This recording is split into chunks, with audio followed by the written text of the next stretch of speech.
I'm gonna go live.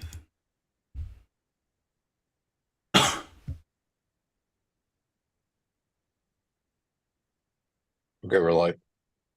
Okay. Hello, everyone. Welcome to Corecast. I am your host, Tim. I'm Mikey. And Sahil, welcome to a brand new exciting episode of Courtcast. Before we get started, if you haven't already, do join our Discord channel. And if you're watching on YouTube, where we try to do this every Tuesday, 5 p.m. Pacific, 8 p.m. Eastern, do ask us questions during the episode and we'll get to them. So without further ado, let's get to it.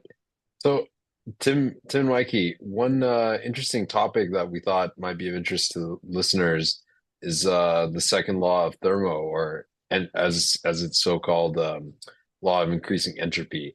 I guess before we dig into like the significance of the second law, can we just describe like this concept of entropy? When people typically hear it, they think of disorder, chaos.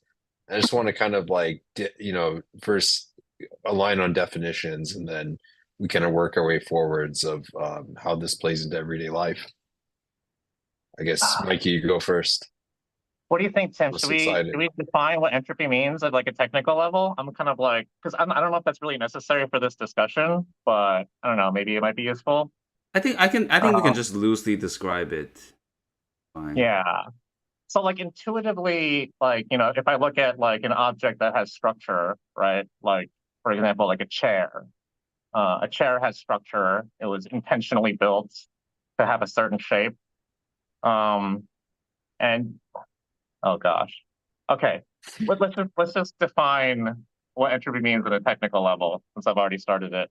So a chair, like, is an object with some very obvious intentional structure.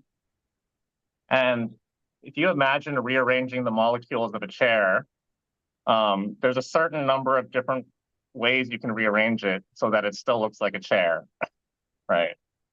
Now, if I take like a hammer and I smash the chair to pieces until it's just a pile of dust, there's a certain number of ways you can rearrange the molecules of that pile of dust. And it turns out that the number of ways you can rearrange the molecules of a pile of dust and have it still be a pile of dust is much, much greater than the number of ways you can rearrange the molecules of a chair and have it still be a chair. Because the dust, intuitively, this means the dust has less structure. It has less of a defining structure. I can rearrange the pile of dust and it'll still be a pile of dust. If I rearrange the chair, it might not look like a chair anymore. So we would say that this pile of dust is more disordered. It has less defining characteristics than a chair. And if you wait long enough, every single chair will eventually turn into a pile of dust. And that's kind of the contents of the second law of thermodynamics. Yeah. Things fall apart. I think personally, I don't like to use the term disorder because in physics, disorder just is synonymous with entropy. To define disorder, it's like disorder is entropy. So I don't really like to use that term. Personally, I like to think of entropy as the amount of scrambling. It's a much more computational aspect. So, like, when you have a pile of dust, it kind of tells you that the chair got scrambled a lot. Like all the parts have got mixed up in an unexpected way. And if you have a chair, well, it's kind of has a little bit of a design in mind, right? Like the molecules in the chair is scrambled in a very particular way, and such that it functions as a chair. Right, so entropy is kind of like how much scrambling is there for that particular system. Yeah, I think scrambling is a good way to put it. The more scrambled something is, the higher its entropy, and everything will eventually become scrambled. So one question I have is, like, if you had, let's say, paint of like red and blue, and you mix it together into like purple, right? Forgetting how colors add together. It's been too long since I've looked at the color wheel table. If you have two paint colors, red and blue, like blotched next to each other, and then you just mix them together and they become, purple, then you would say the purple has a higher entropy than the like red and blue separated out? Yeah, absolutely. Yeah. Yep, absolutely.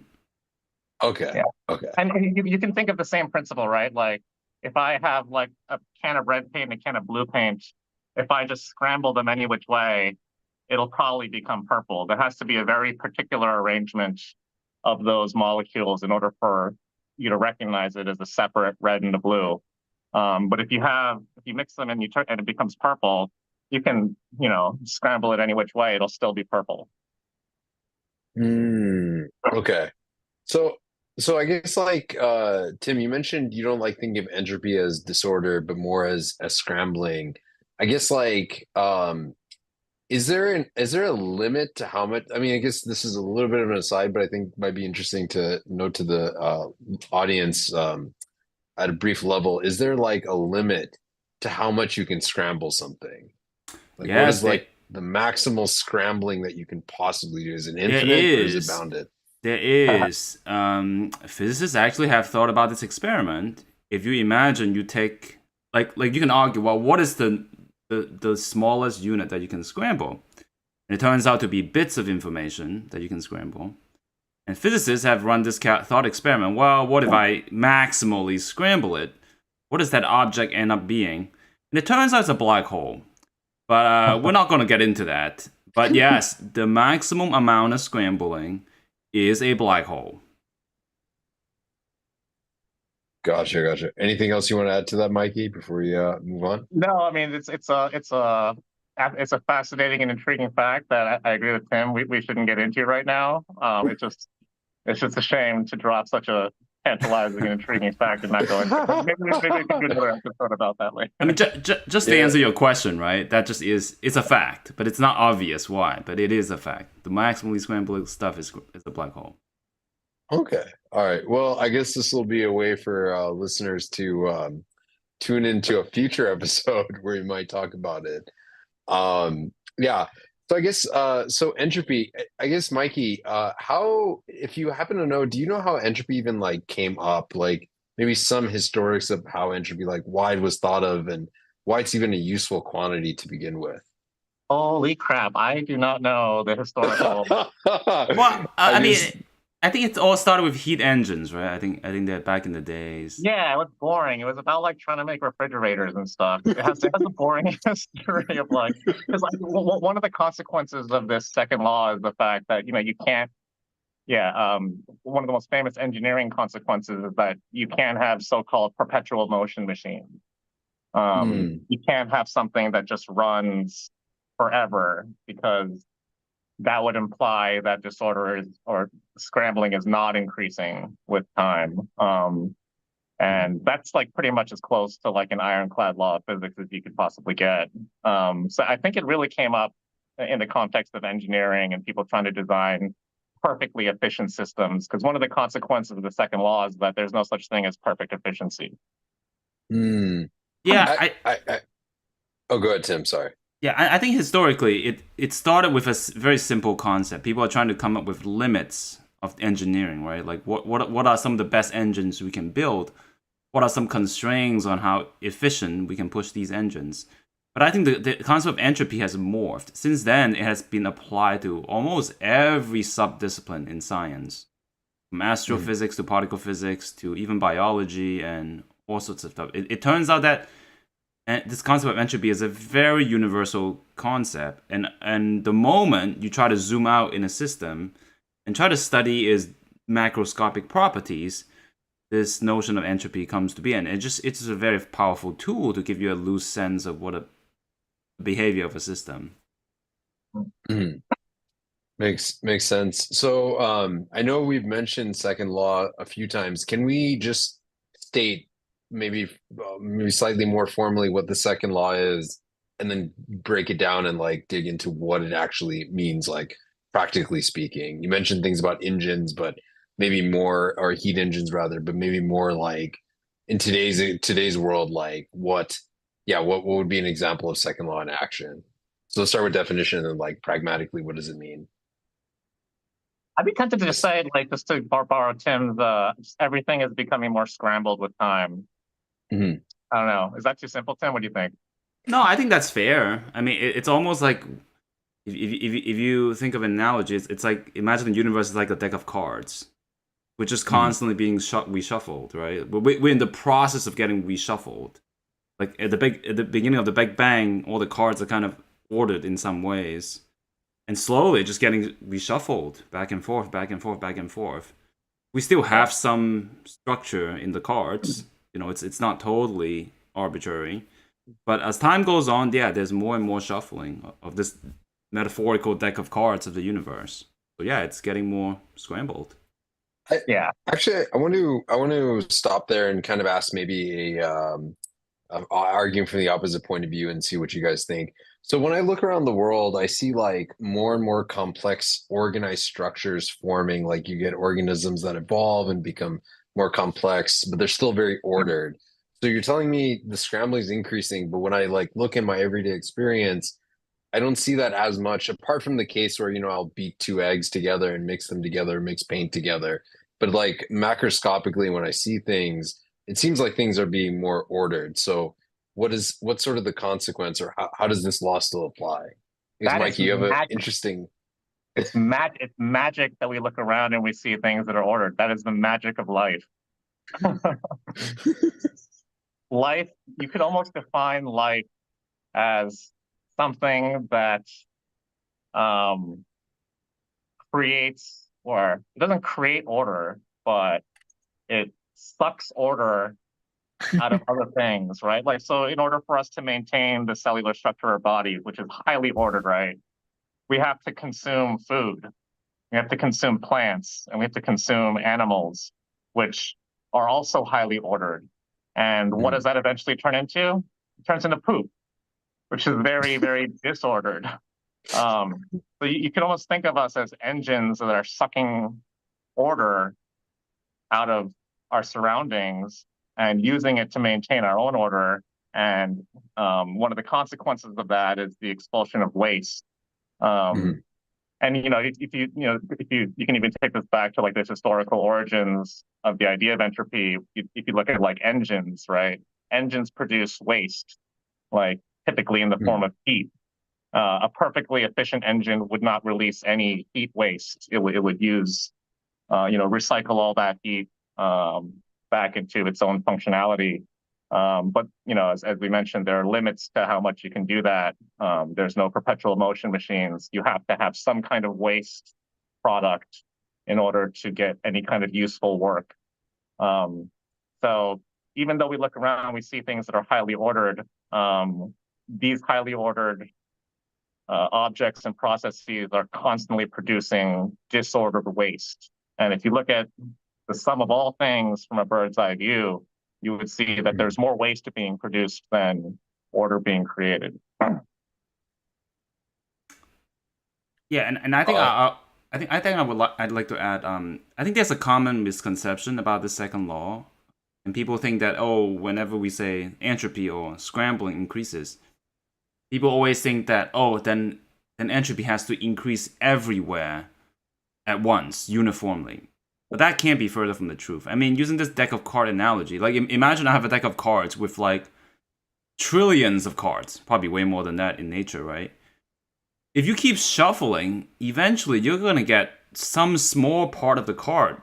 Maybe it will have like a royal flush in there somewhere, right? So life on Earth is kind of this like island in the sky, this island of apparent orderliness in the sky, but that actually isn't totally rare in nature.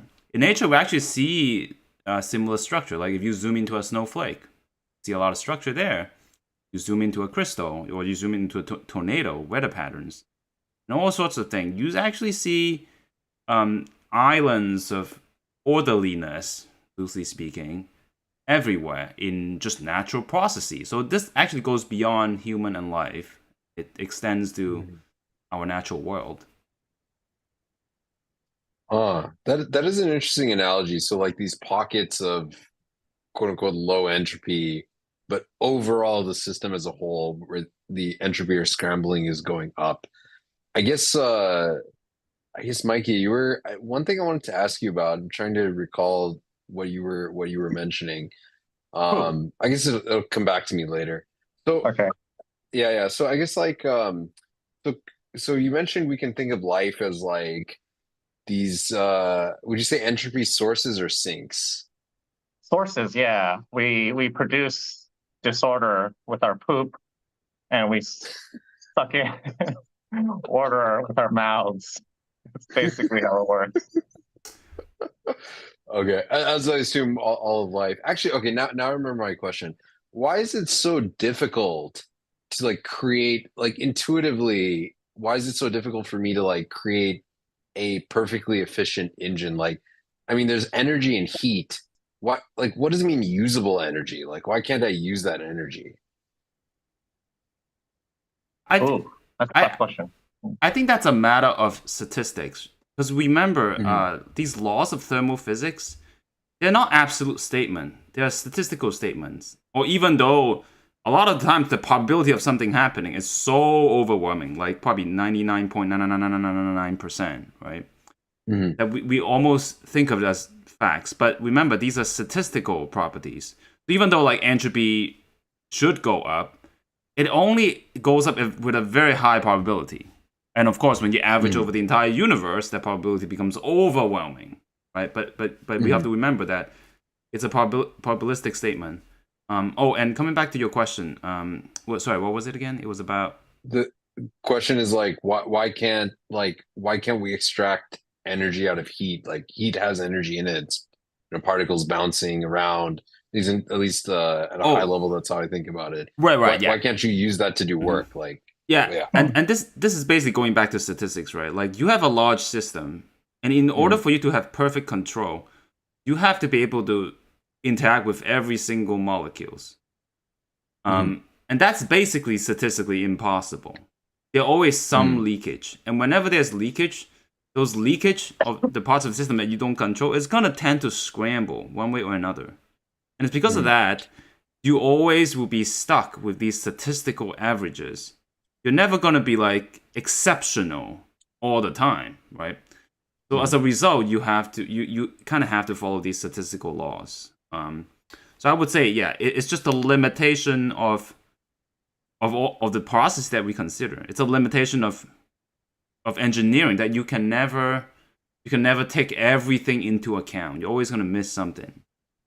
Yeah, maybe a simpler way to mm, say that is that it's impossible to fully eliminate randomness, right? Like you can try to mm, like keep particles in a box and keep them from leaking out, but they're going to leak out eventually. Even at a quantum mechanical level, eventually particles will tunnel out of the box if you wait long enough. Um, so I guess if you could call this the battle for to achieve perfect efficiency is kind of being equivalent to the battle to eliminate randomness, but um, that's not possible. Randomness always finds a way to win in the end. mm. Okay. So essentially, there's increasing randomness. Can I think of it that way? Randomness is not necessarily increasing, I guess. Yeah, well, I mean it is, but um, yeah, I would say it's to me, I feel more comfortable saying that you can never fully eliminate randomness. Yeah. No, that's fair. So coming back to this now, this train of thought we were going down, involving life and how entropy is connected to that as being entropy sources. So Mikey, can you walk us through sort of the cycle of like, starting from like the sunlight, and then coming in, and then like kind of the whole process? Yeah, yeah. So like I think a lot of times like in high school we learn about like the energy cycle, about like how the sun shines rays onto the earth, and that's energy, and that energy gets absorbed by the plants, and that plants get consumed by animals, and those animals gets consumed by people. And we think about this as an energy cycle, but you can equivalently think about that as kind of like an entropy cycle, um, because the light rays that shine from the sun are in a sense highly ordered, and Mhm. that's it's related to the fact that they're also high in energy, and you can imagine the plants kind of absorb this order to maintain their own structure. Mhm. And if you look at the earth as a whole, it's constantly radiating highly disordered, thermal waves. And that's all a result of the fact that it's basically a waste product from all the work that's going on in the Earth. Yeah.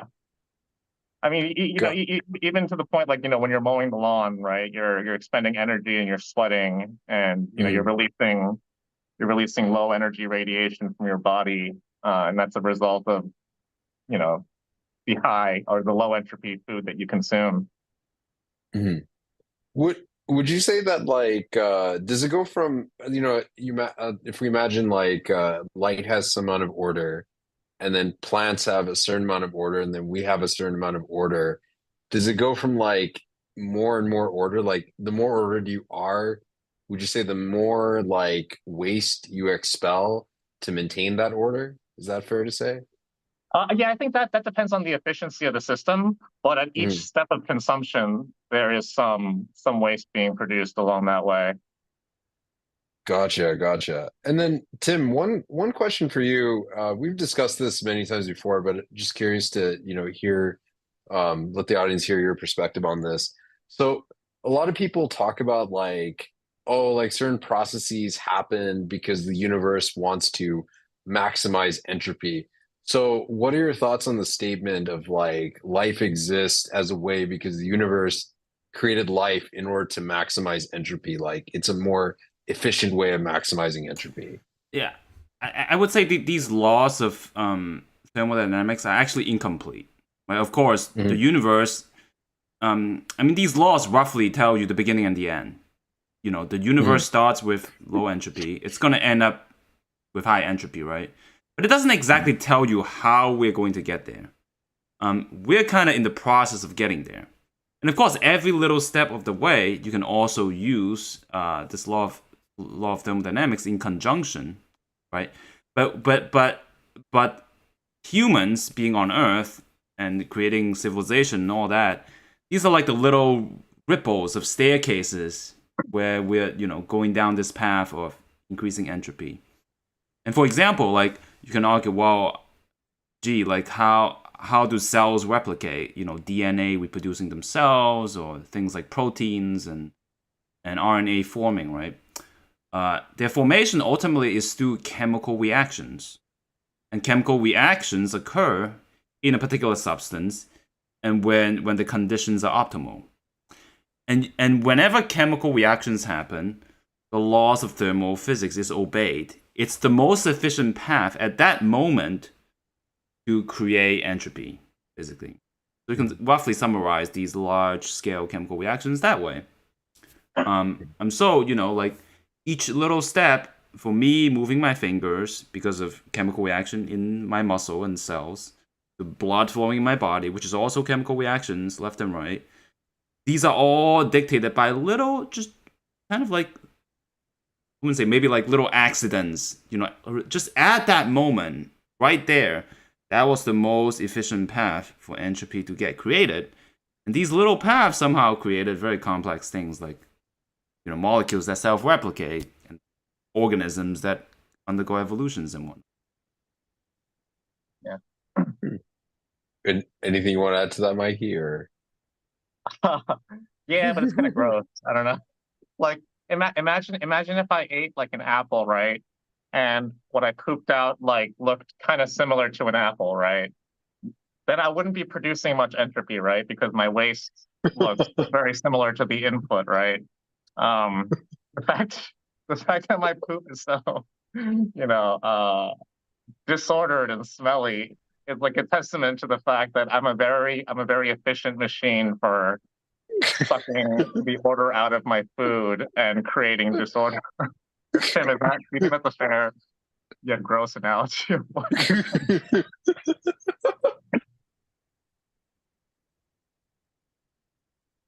No. I guess I'll take his answer as yes. It's a efficient analogy. Okay.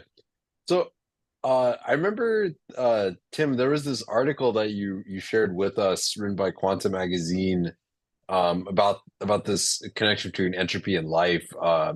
Maybe it might be helpful to the audience if you were to describe it and how it relates to this conversation that we're having.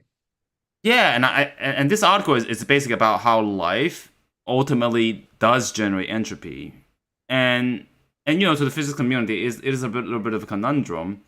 Although most physicists would argue that life ultimately generates entropy at the end, but it's not clear how we, can invoke laws of it's not clear obvious how laws of thermodynamics can help explain some of the intricacies of life, right? In that paper, the proposal was that the creation of molecules that self-replicate, that undergoes evolution, actually is the most optimal path to increase entropy. And that's actually not crazy, right? Because you can imagine the universe is incredibly large. All kinds of things happening. And if you go through the calculation, actually, using the card analogy, right? If you have a deck of cards that is so enormously large, trillions of cards, it actually will have more entropy if it has pockets of these orderly bits, right? Like you will see some royal flushes in there, some straight flushes, some full houses, right? And that's kind of the idea. There's bound to be some system that can undergo complex phenomena like self-replication and evolution. And if those systems in order for those systems to exist, they have to kind of obey the laws of entropy, that it helps in increasing entropy. And if those systems do exist, it's helpful for them to self-replicate and produce more of themselves so that the machine, like the empire of the entropy production machine, will create more entropy, right? So loosely speaking. And although that paper brings a little bit of controversy, it seems to me that that's a reasonable take on things. Right? Oh, I want to double click on your point you made about this deck of cards, like say trillions of cards long, and you have these pockets of order, and that ends up creating more disorder. I would have thought, like naively, that if you had the most disorder possible in terms of like everything is maximally scrambled throughout the deck, like why is it that if you have like pockets of like low scrambling that scrambles things even more? I just want to understand that a bit more. I think that's a common fallacy, right? Like people see static on the TV, and sometimes they see patterns. Mm-hmm. And in order for us to not see pattern, it actually takes you a lot of work to kind of go into every pixel that seems to create some pattern and scramble them even more, right? There's this fallacy of random numbers. Like imagine you play a game of rock, scissors, paper with the computer. With a human, you're never going to see like 5 scissors in a row. But in a computer, you will, because it is ultimately random. And if we were to try to remove those seemingly ordered bits, it will actually take you work to do it. You actually reduce the entropy if you try your darnest to go in and remove all seeming structures from this random sequence, right? That random sequence ultimately will contain some ordered bits, and to remove them is very artificial process. Yeah, that's like the gambler's method, right? Like humans, like the human brain always underestimates the degree to which order can arise. Like if you flip a coin 100 times, you would think that randomness would mean that there could never be 10 heads in a row, but actually randomness does produce 10 heads in a row way more often than the human brain would like to admit. Okay. So I guess we're conflating randomness with like a diverse set of outcomes in some sense, like maybe 2 heads and 3 tails, 1 head, 1 tail, versus like 10 tails in a row, as you were saying. That makes sense. I think that's called the gambler. Yeah. I think it's almost paradoxical, right? Like you can think about, hey, what's the best way to create complex things?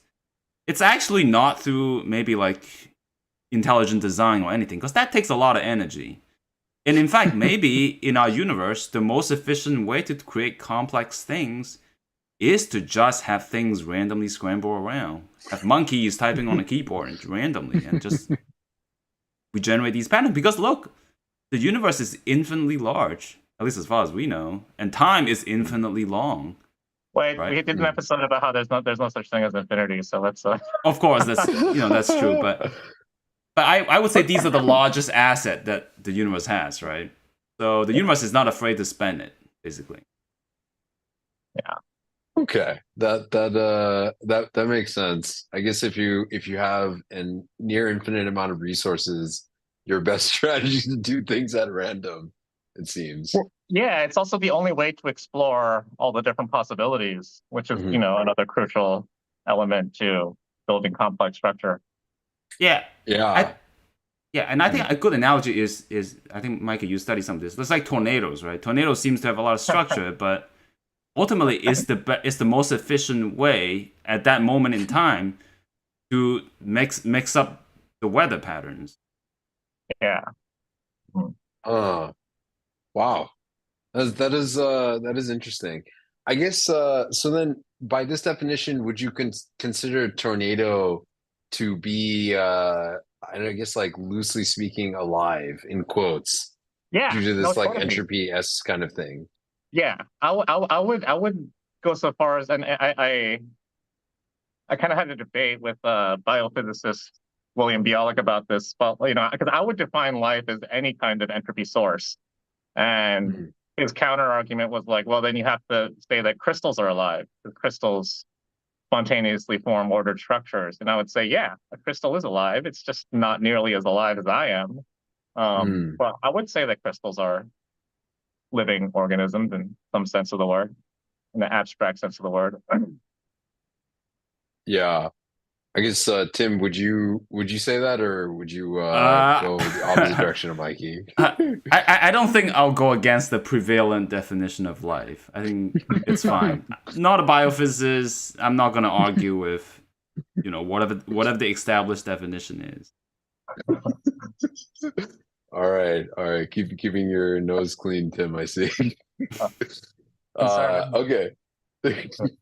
So, in the remaining time we have, I think maybe it might be maybe a small treat to talk about um stochastic gravity and how it relates to entropy. It's all you, Tim. I don't know anything about this. Well, in terms of entropy, well, Yeah, actually, connection between entropy and gravity. Sorry, not stochastic gravity. That may be a whole separate thing, but just like, yeah, like yeah, seeing gravity as a manifestation of the second law of thermo, like things fall because that increases entropy. It's not that gravity exists, but it's that like, yeah. yeah, I think that's a mistake, honestly, okay. It's because a mistake. It's definitely a correspondence that people have observed. I mean, people have taken it too. You could argue people have taken it too far. I think it's taking it too far because in physics we always have to remember what is the laws of thermodynamics. The laws of thermodynamics are a set of macroscopic equations that are broadly applicable everywhere, but it only makes sense when you zoom out. Basically, it only corresponds to system when you zoom out. You observe these generic behaviors. Now, fundamental physics is very specific, right? We want to find out exactly how gravity works. I don't want to just know how macroscopic gravity works. I want to know microscopic gravity, how it works. And philosophically speaking, in that sense, thermodynamics doesn't offer too much. I mean, it gives you some hint, right? Of course, from the macroscopic, you can maybe zoom in and make a guess on the microscopic. But I think just saying that gravity only has a macroscopic component, it's a bit of a taking it too far. Of course, that's not literally what those theories says. Those theories says, hey, look, they're trying to emphasize the importance of the macroscopic bit. But I think that's a mistake to me, I think. Gotcha. Anything you want to add, Mikey, or you want to keep out of this Not in the one? short amount of time we have. I mean, I personally think these ideas are kind of intriguing. I might be kind of biased because I attend a lot of the talks where they were first presented, and it drew a lot of intrigue from people that I respect. But yeah, I don't know. It's a complicated technical subject, and I don't know enough about it to speak on it. And if I were to just muse, it would take a long time. So I'm gonna pass on that. Gotcha. All right then. So we're almost at time. So I want to give you guys a chance to leave the audience with any parting words or words of wisdom that entropy has taught you among the many years you've existed and, increase the entropy of the overall environment of. Yeah, yeah. I mean, to me, the second law of thermodynamics, so people always hear about like, there's laws of physics. Oh, this law was proven to be not true or whatever. But the fact that disorder increases and the idea that things ultimately will always fall apart, that is like one of the least likely laws of physics to ever be overturned. Isaac Asimov wrote a book called The Last Question. And in that book, the last question is, can you ever reverse entropy? Like, truly, that is the last. Like, eventually the stars are going to burn out. Eventually the planets are going to fall apart.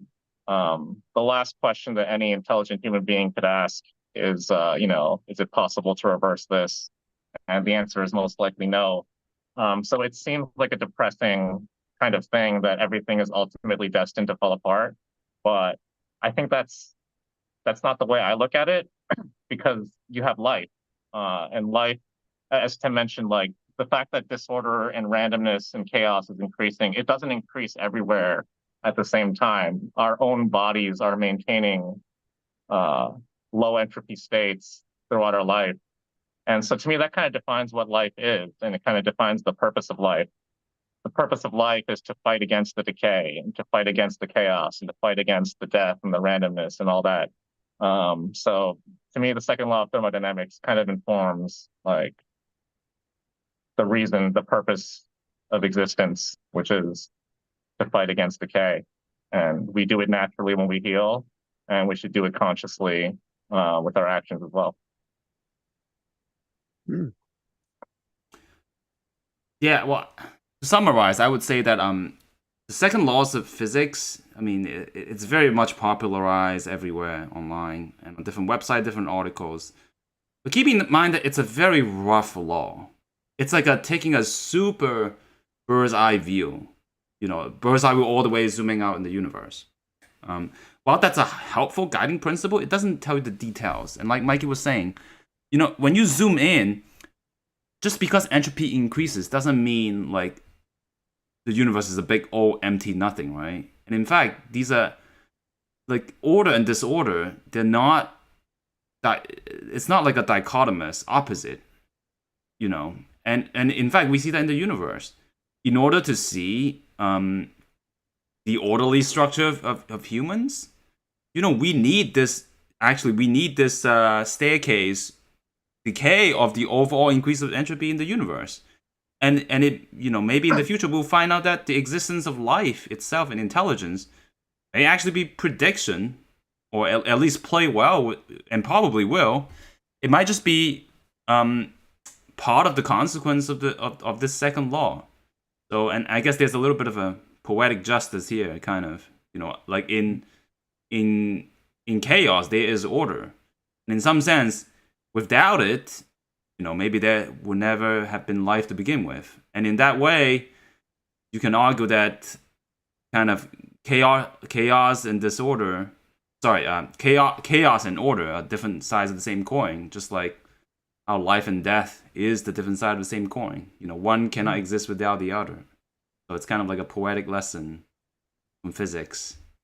Agreed. Wow. Well said, both of you. I appreciate your takeaway words. And so with that, I want to thank everyone for joining us, and we'll see you all next week. Bye-bye.